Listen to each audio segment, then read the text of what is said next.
quero convidar você a deixar a sua Bíblia aberta lá em Esdras. Olha aí, ó, se você for olhar a Bíblia, a minha, por exemplo, ó, já estudamos isso aqui. Mais de 6 anos estudando a Bíblia toda quarta-feira, capítulo por capítulo. Estamos faltando pouco para acabar. Aqui, ó, falta só isso aqui. Só, tá?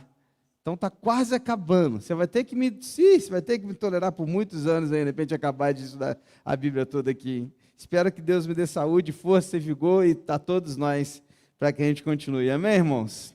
Estamos em Esdras. Abra sua Bíblia lá em Esdras, capítulo 1. Esdras tem 10 capítulos apenas. A gente vai ainda estudando os livros históricos, ainda estamos neles, né? Estamos ainda terminando aqui. Vamos ter 3 livros históricos para estudar antes de entrar nos poéticos, assim como é a divisão que entendemos da Bíblia, e ainda aprendendo um pouco mais sobre a história. E hoje eu quero falar com você sobre o Senhor da história. Mas antes, vamos fazer aqui uma linha do tempo aqui comigo. Você sabe que você que estuda a Bíblia com a gente aqui já há muito tempo, você que está aqui desde o início, desde Gênesis, quem está estudando desde Gênesis aqui? Mesmo que tenha perdido um e outro, quem está?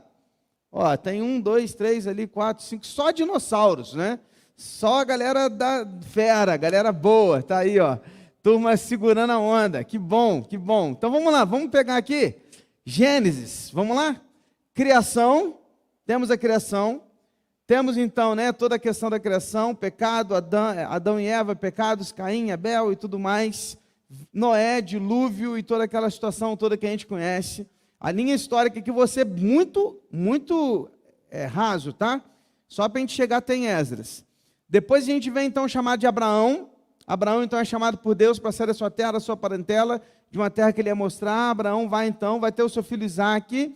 Isaque, o seu filho da promessa, aquele que ele vai lá dedicar ao Senhor e Deus não permite que ele o mate. A gente tem depois de Isaque os seus filhos gêmeos, Jacó e Esaú. A gente vê Esaú, né, nascendo primeiro, Jacó segurando o seu calcanhar. Jacó, então, ele vai ser o segundo, não o primogênito, mas ele vai tomar a primogenitura do seu irmão, naquela briga que eles tinham ali, até porque tinha preferências familiares entre Rebeca e Isaac, cada um gostava de um filho mais que o outro. Jacó, então, ele tem que fugir, porque Esaú queria matá-lo, ele foge, então, vai para um outro lugar, chega e encontra a terra, né, do seu tio Labão, lá ele encontra a esposa que ele quis para toda a vida, que é Raquel, e ele quer casar com Raquel, só que quando ele trabalha 7 anos para casar com Raquel, ele é enganado pelo seu sogro dá Lia para ele e não Raquel, porque Lia era a mais velha, tinha que casar primeiro que Raquel, que era a mais nova, e naquele tempo não era esse negócio, né, de namora 10 anos para depois casar, não tinha isso naquele tempo, né? Você olhava ali, opa, paga o dote, casamento marcado, você nem olha para a esposa, não tinha essa luz toda que a gente tem hoje, então era o que? Era festa, tinha vinho naquela época, então muitas vezes, né, os maridos se embebedavam e a mulher ia com véu para dentro de uma cabana, dentro de uma tenda, onde eles teriam a noite de núpcias e não se viam. Então, aquela noite de núpcias, ele havia o lençol que é manchado, né, com o sangue ali da virgindade da mulher. Aquilo era guardado pelo pai como prova de que a sua filha estava virgem, e aquilo era guardado com ele. E nesse momento, quando ele acorda de manhã, não é Raquel, é a Lia, né? Opa, Labão, você me deu a esposa errada, a filha errada.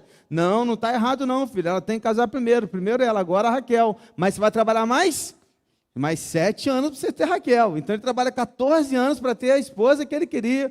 Raquel não podia ter filhos, e aí Lia vai dar filhos para Jacó, e não apenas Lia, porque ele vai pegar a concubina dela, a serva dela, e vai dar também filhos para Jacó. Também Raquel, que não podia ter, pega a sua concubina, dá para Jacó. Jacó vai ter 12 filhos homens, só que Raquel só vai ter 2, José e Benjamim, isso.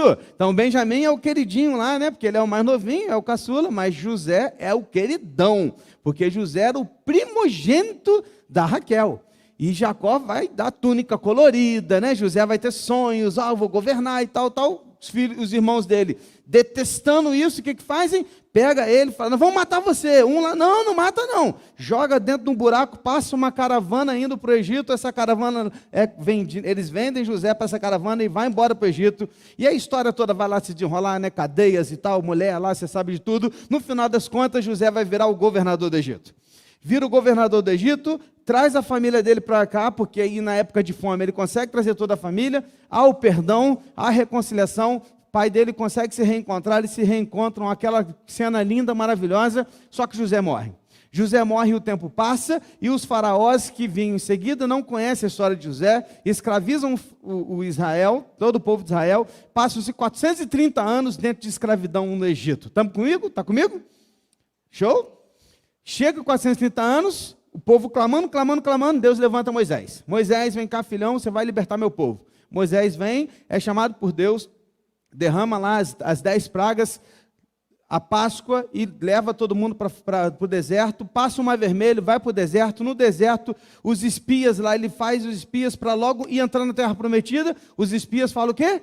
Não, lá tem gigante, não vamos conseguir não. Josué e Caleb, nós vamos sim, nós vamos ganhar, nós vamos ganhar. Mas o povo ouve os 10. Por causa disso, Deus fala, então essa geração não vai entrar na Terra Prometida, senão Josué e Caleb, apenas. Então toda geração tem que passar. Para que se passe uma geração, tem que passar 40 anos. Então passam-se 40 anos, a geração que saiu morre, a geração nova, né, cresceu ou nasceu no deserto. Josué e Caleb continuam vivos, Moisés morre e Josué entra com a terra para a Terra Prometida com todo o povo. Estamos juntos? Coloca todo mundo no seu lugar. Todo mundo colocou, dividiu a turma, cada tribo no seu lugar. Feito isso, Josué morre. Eu e minha casa serviremos ao Senhor. Último discurso de Josué. Lá, morreu. Acabou, Josué morreu. Não tem líder mais. Não tem um líder agora. Tem apenas a teocracia. Deus governando o povo. Aí começa a ter o problema. Entra o tempo dos juízes. Os juízes entram. Por quê? Porque nesse momento o povo peca, cai em escravidão, clama a Deus e Deus salva através dos juízes. Aí nós vamos conhecer Gideão, vamos conhecer Sansão, vamos conhecer Débora, dentre outros juízes que passam na história até nascer Samuel. Nasce Samuel, Samuel levanta, ele é profeta, sacerdote e juiz. Samuel vai ungir o primeiro rei, que é Saul. Saul vai reinar por 40 anos. Só que Saul não é o rei escolhido por Deus, é o rei escolhido pelo povo. O segundo rei que vai ser o rei escolhido por Deus. O segundo rei é Davi. Davi vai reinar por 40 anos, também vai querer construir o templo, mas Deus não deixa. Quem vai construir o templo é o seu filho, Salomão. Salomão entra no trono, 40 anos também, reina, e ele sim constrói o templo. Estamos juntos? Salomão até então, reino inteiro. Depois de Salomão morre, Roboão e Jeroboão brigam e divide o templo. O templo não, divide o povo, o reino. Reino do norte, Israel, 10 tribos. Reino do sul, Judá, 2 tribos. Estamos juntos? Vão vir, ou melhor, virão, por português mais correto, virão vários reis do norte, todos farão o que desagrada a Deus. Virão vários reis no sul, alguns farão o que agrada a Deus. Reino do norte vai acabar cerca de, eu até anotei essa data para não esquecer, 722 a.C. Israel some. Como assim some, pastor? Não é que eles morreram todos, é porque eles começaram a se misturar. Então Israel agora não é um povo mais puro, vindo lá de Abraão, mas é um povo misturado com os assírios e outros povos mais. Por isso que os samaritanos, eles são essa mistura do norte. Por isso que o judeu tem raiva do samaritano lá na frente com Jesus, não é papa hoje. Então o samaritano está aqui no Reino do Norte. E no sul os judeus, que em 586 serão levados para a Babilônia, que é o que a gente viu no último estudo. Já estou chegando no nosso contexto histórico agora. Então em 586 a.C., Nabucodonosor pega tudo, leva todo mundo para lá, mata alguns e leva outros para a Babilônia, destrói a cidade de Jerusalém, destrói os muros, destrói o templo, destrói tudo e leva todos que ele podia para a Babilônia. Passam-se 70 anos. E agora estamos em Esdras. Estamos juntos? Gravou toda a história. Posso te perguntar agora, fazer uma prova com você e está tudo certo? 70 anos depois. Então presta atenção. Do livro de Crônicas para o livro de Esdras, a gente tem um período de 70 anos. Esses 70 anos, pastor, você não vai falar deles? Nós vamos falar deles lá nos profetas. Quando a gente estudar Daniel principalmente, ok? Mas não hoje. Então você tem que entender o seguinte, segundo Crônicas acaba indo para a Babilônia e ao mesmo tempo falando da volta da Babilônia. E Esdras começa falando da volta do povo da Babilônia. É aqui que nós estamos hoje no contexto. Estamos juntos? Esdras capítulo 1, vem comigo. Não, antes deixa eu te contar um pouquinho sobre quem é Esdras. Antes da gente ler para você ficar ligado aí em todo o contexto. Vamos lá. O livro de Esdras retrata a volta do povo para a Babilônia, ok? Então ele está contando essa história depois dos 70 anos lá da Babilônia. O livro recebe o nome do seu personagem central, que é o próprio Esdras, que é sacerdote e escriba judeu. A palavra Esdras, ou seja, o seu nome Esdras, ele vem de um radical hebraico chamado Ezer. Daí a palavra Ebenezer, já ouviu falar? Ezer significa auxílio. Quando Deus criou Adão e Eva, por exemplo, ao criar Adão e Eva, ele falou assim, farei para ti uma auxiliadora. A palavra auxiliadora é Ezer. Presta atenção, mulheres, presta atenção, mulheres. A palavra Ezer, em todo o Antigo Testamento, ela só se refere a mulher e a Deus. Como Deus sendo o nosso auxílio, aquele que nos tira do poço, aquele que nos tira de uma furada, aquele que nos dá nova vida, a mulher também tem esse papel na vida do homem, na vida do marido. Não é auxiliadora do tipo, eu faço tudo o que você manda. É auxiliadora do tipo, eu te tiro das furadas. É esse o papel. Então aqui, a palavra significa isso. Então a palavra Esdras vem de um mesmo radical Ezer. Então, de alguma forma, Esdras ele tem um significado de auxílio, de ajuda. Os judeus tinham os livros de Esdras e Neemias, que é o próximo livro, como um único livro. Beleza?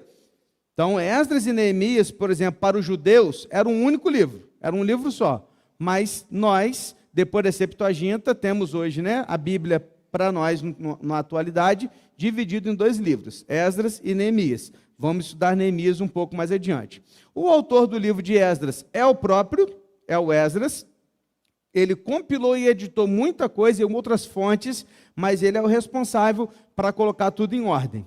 O livro de Esdras tem como objetivo e mensagem central a restauração espiritual do povo de Deus. Presta atenção, olha a diferença.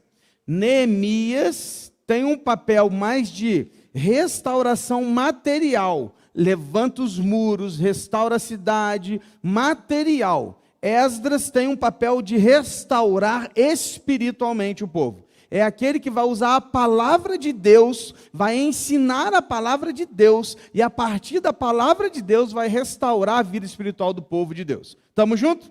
Então essa é a diferença principal de Esdras e Neemias, ok? O livro de Esdras, ele vai registrar o cumprimento da promessa feita por Jeremias. Que Jeremias, lá no céu, nas suas profecias, ele disse que 70 anos eles passariam no cativeiro e depois eles voltariam para Jerusalém. Então Esdras é o cumprimento dessa volta do povo para Jerusalém. Ou seja, Esdras tem um papel fundamental quando a gente quer falar sobre recomeços, sobre um início, sobre reconstrução e sobre uma restauração espiritual diante do Senhor, o nosso Deus. Estamos juntos? Esdras capítulo 1, versículos de 1 a 4. Vem comigo. O capítulo 1 é bem curtinho, vai ser rápido a gente passar por ele aqui hoje. No 1º ano do reinado de Ciro, rei da Pérsia, para que se cumprisse a palavra do Senhor por boca de Jeremias, o Senhor despertou o espírito de Ciro, rei da Pérsia, que ordenou que se proclamasse em todo o seu reino e que se pusesse por escrito o seguinte: assim diz Ciro, rei da Pérsia: o Senhor Deus dos céus me deu todos os reinos da terra e me encarregou de edificar um templo em Jerusalém que fica em Judá. Aquele dentre vocês que for do seu povo, que o seu Deus esteja com ele e que suba para Jerusalém que fica em Judá e edifique a casa do Senhor Deus de Israel. Ele é o Deus que está em Jerusalém. Todo aquele que restar, seja qual for o lugar que você habita, que os homens deste lugar o ajudem com prata, ouro, bens e gado, além das dádivas voluntárias para a casa de Deus em Jerusalém. Dá uma parada aqui para você entender o que está acontecendo. As palavras iniciais de Esdras são muito parecidas com as palavras finais de 2 Crônicas. Se a sua Bíblia foi igual à minha, por exemplo, a minha está aqui, ó, a primeira página de Esdras de um lado e a última página de Crônicas do outro lado. Se você ler o último parágrafo de 2 Crônicas vai ser muito parecido com o primeiro parágrafo de Esdras. Abre aspas. Daqui, muitos estudiosos defendem a ideia de que Esdras também escreveu o livro de Crônicas. Porque ele meio que deu continuidade ao que ele já estava escrevendo aqui. Fecha aspas. O que a gente entende aqui nesse momento? O que está acontecendo, gente? Nabucodonosor foi lá e tirou os judeus da Babilônia, de Jerusalém, destruiu tudo e levou para a Babilônia. Passam 70 anos. Você pensa, se Nabucodonosor é Babilônia, destruiu tudo e levou todo mundo escravo, quer dizer que ele era um imperador poderoso. Concorda comigo? Ele era um grande imperador, com força bélica e um grande império. Babilônia era um grande império. 70 anos depois, vem a Pérsia, na liderança de Ciro, e conquista a Babilônia. Pensa comigo. Se Nabucodonosor já era um imperador poderoso, quanto mais não é Ciro, que conseguiu conquistar Nabucodonosor e a Babilônia, que já não é Nabucodonosor mais, né? Mas a Babilônia. Ou seja, Ciro é mais forte ainda que a Babilônia. Aí, quando ele conquista a Babilônia, manda um recado para os judeus. Judeus, Ciro quer falar com vocês lá na praça principal. Coloque-se no lugar do judeu. O cara já está assim, rapaz, já estou sofrendo 70 anos. A Babilônia escravizou a gente, arrebentou com a gente, está acabando com a nossa vida. Se o Ciro conquistou a Babilônia e está chamando a gente para a praça, ele vai cortar a cabeça da gente fora. Ou então vai dobrar o castigo, vai ser pior do que antes. Aí junta todo mundo em praça, Ciro aparece lá, como essa foto aí que você está vendo, para ler a carta que ele escreveu, o aviso que ele tinha que dar. Aí Ciro, em outras palavras, parafraseando, diz o seguinte: judeus, o Deus de vocês, o Deus vivo, o único e verdadeiro, me deu autoridade para conquistar os povos, e ao conquistar os povos, mandar vocês de volta para Jerusalém. Ele me deu a missão de reconstruir o templo dele e recomeçar a cidade de Jerusalém. Por isso, eu estou liberando todos aqueles que quiserem voltar para Jerusalém, para ser usado por Deus para esse ministério. Vocês estão liberados, vocês estão livres. Podem ir. Mas, se alguns de vocês judeus quiserem ficar aqui, porque fizeram negócios, porque conquistaram coisas, se têm família aqui, não querem ir embora, vocês podem ficar aqui livres. Vocês agora são um povo livre. Oh, rapaz, já imaginou? É por isso que aquele salmo vai falar assim: quando ouvimos, era como quem sonha. Grandes coisas fez o Senhor por nós, por isso estamos alegres. E o povo dizia: grandes coisas Deus fez por esse povo. Sim, é verdade. Grandes coisas fez o Senhor por nós, por isso estamos alegres. Está dentro desse contexto. O povo voltando para casa e os povos gritando: grandes coisas Deus fez por esse povo. É esse contexto do salmo. E eles voltam para Jerusalém. Ciro deu a ordem para que eles voltassem. A palavra do imperador Ciro era como que um bálsamo para as almas dos judeus. Diz um pregador puritano chamado John Watson que Deus pode dar um golpe perfeito com uma vara torta.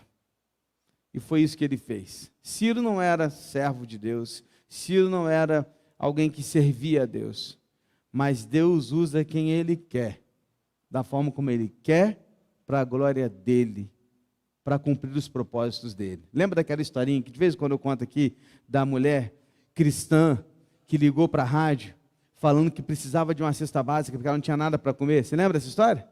Aí alguém ouviu isso na rádio, e aí um satanista ouviu e falou assim: ó, comprou 2 cestas básicas, pediu para 2 empregados dele levar na casa dela. Aí falou assim: ó, quando vocês chegarem lá, e ela perguntar quem enviou, você fala que foi Satanás. E eles foram até lá, na hora que ele chegou na casa da senhora, a senhora, meus filhos, entra aqui, vem cá, coloca no armário para mim, que é muito pesado. Colocou no armário e tal. Vem cá, vou dar uma água para vocês. Vou abrir aqui, vou pegar um café, vou fazer um café para vocês. E eles lá esperando ela perguntar, né? E passa o tempo e nada. Até que a hora que falou assim, você não vai perguntar quem mandou? Aí a senhorinha respondeu assim, filho, quando Deus manda, até o diabo obedece. Eu vou perguntar para quê? Por quê? Porque Deus é soberano. Ele é o Senhor da história. Amém, querido? Quem é Ciro? Ciro foi só um instrumento usado por Deus. Só isso.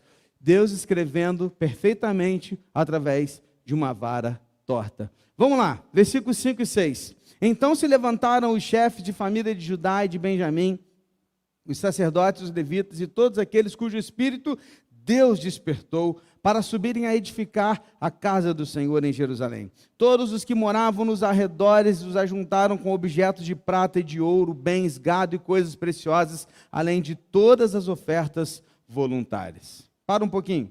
Deus não moveu apenas o espírito de Ciro. Ele também moveu e tocou o coração do seu povo, dando-lhes o desejo de voltar para Judá. Muitos ainda ficaram na Babilônia, e antes de você julgá-los por isso, que talvez esteja pensando assim, nossa, não é possível que eles não quiseram voltar para Jerusalém. Esse povo que ficou na Babilônia foi o povo que financeiramente abençoou o povo que foi. Então Deus deu dois caminhos justamente porque ele precisava dessas duas situações. O povo que iria chegar lá, ia ver tudo destruído e não ia ter condições de resolver tudo sozinho. O que eles precisavam? De reforço financeiro. Quem mandava o reforço financeiro? Os judeus que haviam ficado na Babilônia. Então, eles aqui mandavam todos os recursos para que eles fossem. Não apenas eles, mas os outros povos gentios também contribuíram para que eles voltassem e reconstruíssem Jerusalém, reconstruíssem o templo e também os muros, que a gente vai ver isso no decorrer dos assuntos daqui para frente. Estamos juntos até aqui, irmãos? Estou indo muito rápido, não? Está todo mundo entendendo legal? Balança a cabecinha, está entendendo? Então tá bom. 7 a 11. Também o rei Ciro entregou os utensílios da casa do Senhor, os quais Nabucodonosor tinha trazido de Jerusalém e colocado na casa dos seus deuses. Ciro, rei da Pérsia, tirou esses utensílios sob a direção do tesoureiro Mitredate e entregou com taras a Sesbazar, príncipe de Judá. Eis o número deles, 30 bacias de ouro, 1000 bacias de prata, 29 facas, 30 taças de ouro, 410 taças de prata de menor qualidade e 1000 outros objetos. Todos os utensílios de ouro e de prata foram 5.400. Sesbazar levou todos esses consigo quando os exilados voltaram da Babilônia para Jerusalém. Parou aqui. E eu quero só te explicar esse finalzinho aqui e te aplicar três lições para as nossas vidas nesse primeiro estudo sobre Esdras. Você lembra quando Nabucodonosor conquistou Jerusalém? Isso a gente estudou há 15 dias. Quando a gente conquistou Jerusalém, ele destruiu o templo e pegou todos os tesouros do templo e levou para a Babilônia. Quando Ciro conquista a Babilônia, ele pega todos esses utensílios e devolve para Jerusalém, para os judeus. A gente tem uma lista aqui de algumas coisas detalhadas, né, que o texto nos trouxe. Se você somar aí aquilo que você viu, 1000 disso, 24 daquilo, 30 daquilo, vai dar 2.499 itens. E o texto vai falar que tinha 5.400. É mais ou menos assim. O texto está errado, pastor? Não. Ele está dizendo o seguinte, algumas coisas importantes eu detalhei. 1000 bacias, 30 disso, 29 facas, mas no total era 5.400 itens, porque tem itens menores que não estão detalhados no texto. Ok? Sabe aquela lista que você faz assim, tem 5.000 coisas, mas as importantes mesmo são 2.000, que é isso. O restante são coisas menores, que no total dá 5.400. Então, quando você lê o texto, se você é detalhista igual eu, e ficou somando, porque eu fiquei somando, 1000 mais 30 mais 20, né? Eu sei que você também é, você chega lá e você fica contando. Então, quando você chegar na contagem, vai ver que não dá 5.400. Não é que o texto está errado, não está. É que ele detalhou alguns itens, mas no total eram 5.400 itens. Faz sentido? Estamos juntos? Isso tudo o texto disse que Ciro entregou para um homem chamado Sesbazar. E a pergunta que não quer calar: quem é Sesbazar? Pergunta a você. Quem é Sesbazar? Ele é mencionado em Esdras 4 vezes. E em nenhum outro lugar mais ele é mencionado. Só aqui em Esdras 4 vezes. E a pergunta que a gente faz é: quem é esse cara? Ele é chamado de príncipe de Judá, líder e capitão. E quando a gente olha para o texto e começa a juntar as coisas, porque a gente não lê a Bíblia só um pedacinho, a gente lê o contexto todo. E quando a gente começa a juntar Neemias, Esdras e tudo mais, a gente entende uma coisa. Sesbazar é Zorobabel. Agora você sabe quem é Zorobabel, certo? Zorobabel é aquele líder de uma das caravanas que voltou para Jerusalém. 3 caravanas voltaram. Zorobabel, Esdras e Neemias. Zorobabel é um desses líderes. Então, quem é Sesbazar? Zorobabel. Pastor, por que tem 2 nomes? Você lembra em que país, que reino que eles estavam? No reino da Babilônia. Você lembra quando Daniel foi para a Babilônia? Ele era chamado de Daniel? Beltesazar, lembra? Porque quando ele foi para lá, ele foi trocado o seu nome. Assim como Daniel tem o nome trocado, Zorobabel também. Então, na Babilônia, ele era chamado de Sesbazar. Mas entre os judeus, ele era chamado de Zorobabel. Quando você lê na Bíblia Beltesazar, você sabe que está se referindo a Daniel. Quando você lê Sadraque, Mesaque e Abednego, você sabe que está se referindo aos 3 amigos de Daniel, que tinham outros nomes judeus, e foram trocados quando eles estiveram na Babilônia. Faz sentido? Faz sentido? Amém? Então, quem é Sesbazar? Zorobabel. Zorobabel é o seu nome conhecido entre os judeus, Sesbazar conhecido entre os babilônicos. É a mesma pessoa, ok? É o líder que recebeu de Ciro todos os tesouros para voltar para Jerusalém. Então, ele chamou Zorobabel e falou assim: Zorobabel, está aqui, ó, todos os itens do templo de Jerusalém, leva de volta, porque é de vocês. E ele, então, na caravana, voltou para casa com todos esses itens. Fechando, então, nosso estudo de hoje. 3 verdades que esse texto nos deixa claro a respeito de quem é Deus. Primeiro, Deus é fiel à sua palavra. Amém? Ele disse através do profeta Jeremias: vocês vão ser levados para cativeiro. E vocês vão ficar 70 anos no cativeiro. E 70 anos depois eu vou levar vocês de volta para casa. Cumpriu? Sim, porque Deus é fiel à sua palavra. Se Ele prometeu castigar, Ele vai castigar. Se Ele prometeu abençoar, Ele vai abençoar, porque Deus sempre é fiel à sua palavra. Josué 23:14 diz que nenhuma só promessa caiu de todas as boas palavras que falou de vós o Senhor vosso Deus. O Senhor é o mesmo hoje, ontem e será eternamente, porque Deus foi, sempre será, Ele é fiel à sua palavra. Meus irmãos, como é bom poder contar, confiar e depender de alguém que não muda a palavra. Sim ou não, irmãos? Terrível é você contar com alguém que não tem palavra, não é? Quando você conversa com alguém, combina aquilo, e quando você dá as costas, a pessoa faz tudo errado, tudo diferente do combinado. Ou quando você vai fazer um negócio, aquele negócio está tudo ali alinhado, e tudo, de repente, a pessoa não cumpre com o que ela disse. Em casa, quando nós estamos em família, e os nossos familiares ali, cônjuges, filhos ou pais, não cumprem com a palavra prometida, precisamos ser pessoas de palavra, porque o nosso Deus é um Deus de palavra. Por isso, o dizer do cristão deve ser: se sim, sim, e se não, não. O que passar disso é procedência maligna.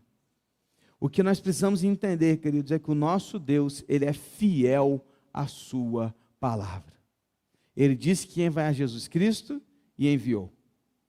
Ele disse que iria morrer, Ele morreu. Ele disse que iria ressuscitar e ressuscitou. Ele disse que iria subir aos céus e subiu. Ele disse que vai voltar. Ele voltará. Amém? Porque o Senhor, Ele é um fiel à sua palavra. Estamos juntos? Segunda verdade: Deus é fiel à sua aliança. Apesar de todos os pecados do povo de Deus, do povo judeu e de tudo que aquele povo fez de errado, Deus tinha uma aliança com Abraão, Isaque e Jacó, Deus tinha uma aliança com Davi, e Ele não iria quebrar essa aliança, queridos. Quando Ele permite que o seu povo vá para a Babilônia, Ele está ali cuidando do seu povo, para que na volta da Babilônia Ele mostrasse e provasse: eu cuidei do meu povo, eu estive com o meu povo, eu fui fiel à minha aliança, mesmo vocês não sendo fiéis a mim, eu fui fiel a vocês. Porque Deus, Ele é fiel à aliança feita com o seu povo.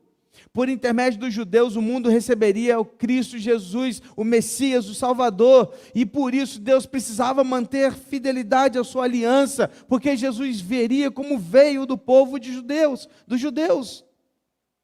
Deus precisava manter a linhagem de Davi, porque era de Davi que viria Jesus, e Ele manteve a sua aliança, queridos. Deus, Ele não quebra a sua aliança, ainda que nós sejamos infiéis, Ele permanece fiel à sua palavra, porque Ele disse, Ele vai cumprir, Ele é fiel àquilo que Ele combinou. Números 23:19 diz que Deus não é homem para que minta, nem filho do homem para que mude de ideia. Será que tendo Ele prometido não o fará? Ou tendo falado, não o cumprirá? Sim, Ele fará, porque Ele é o Deus fiel à sua aliança. Nunca duvide do Senhor e da aliança que Ele fez comigo e com você, não por você ou por mim, mas por Cristo Jesus. Porque em Romanos capítulo 8, versículos 38 e 39 diz: porque eu estou bem certo de que nem a morte, nem a vida, nem os anjos, nem os principados, nem as coisas do presente, nem a do porvir, nem os poderes, nem a altura, nem a profundidade, nem qualquer outra criatura poderá nos separar do amor de Deus que está em Cristo Jesus nosso Senhor. Amém, irmãos? Sabe por quê? Sabe por quê? Porque você é bom? Não. Sabe por quê? Porque a gente é legal? Não. Porque Ele é fiel à sua aliança. E a aliança que Ele fez conosco, o Novo Testamento no sangue de Jesus, Ele vai cumprir no dia final, porque Ele é fiel para cumprir aquilo que Ele começou nas nossas vidas. Amém? Glória a Deus por isso, porque Deus é fiel à sua aliança. Não há nenhum cativeiro que vá nos tirar da presença do Senhor, porque Ele é fiel àquilo que Ele promete. Por fim, em último lugar, Deus é soberano. Ele controla as nações. Foi o Senhor quem mandou Nabucodonosor levar os judeus para Babilônia. Foi. E foi o Senhor que mandou o Ciro vir aqui resgatar o povo dele e mandar de volta para casa.